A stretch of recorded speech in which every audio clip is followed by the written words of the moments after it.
উপদেষ্টাদেরকে মনে করিয়ে দিতে চাই, ছাত্র জনতার অভ্যুত্থানের মধ্য দিয়ে আপনি উপদেষ্টা হয়েছেন।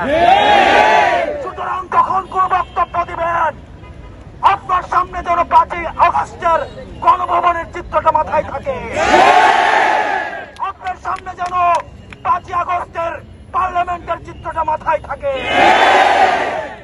যারা স্বৈরাচারকে পুনর্বাসন করতে চায়, যারা খুনি হাসিনাকে পুনর্বাসনের মতো বক্তব্য দিতে চায়, আমরা ছাত্র ছাত্রীরা যেভাবে তাদেরকে উপদেষ্টা বানিয়েছি, ঠিক একইভাবে গদি থেকে ছুরি নামাতে আমরা দিতে।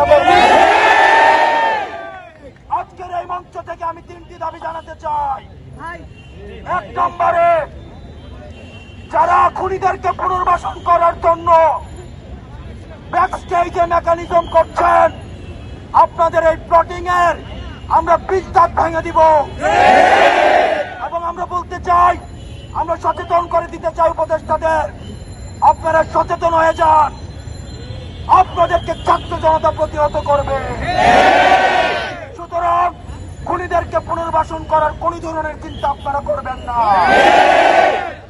আমার 2 নম্বর আহ্বান মিডিয়া ভাইদের প্রতি, গণমাধ্যমের সাথে আমাদের সৌহার্দ্যপূর্ণ সম্পর্ক, আমাদের তাদের সাথে সৌহার্দ্যপূর্ণ সম্পর্ক ছিল, আছে এবং থাকবে।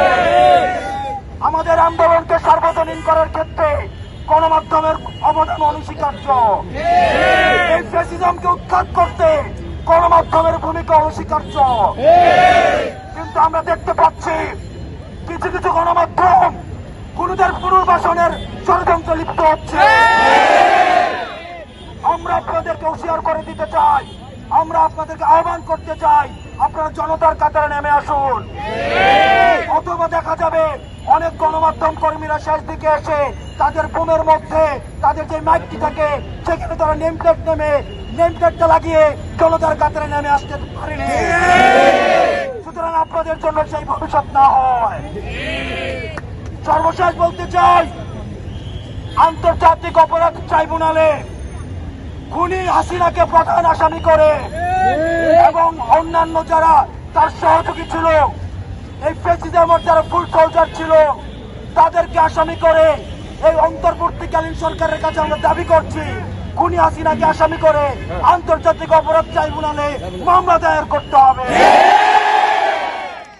রক্তের দাগ এখনো শুকায় না, বাতাসে রক্তের গন্ধ এখনো যায় না, মেডিকেলে আহতরা কাতরাচ্ছে।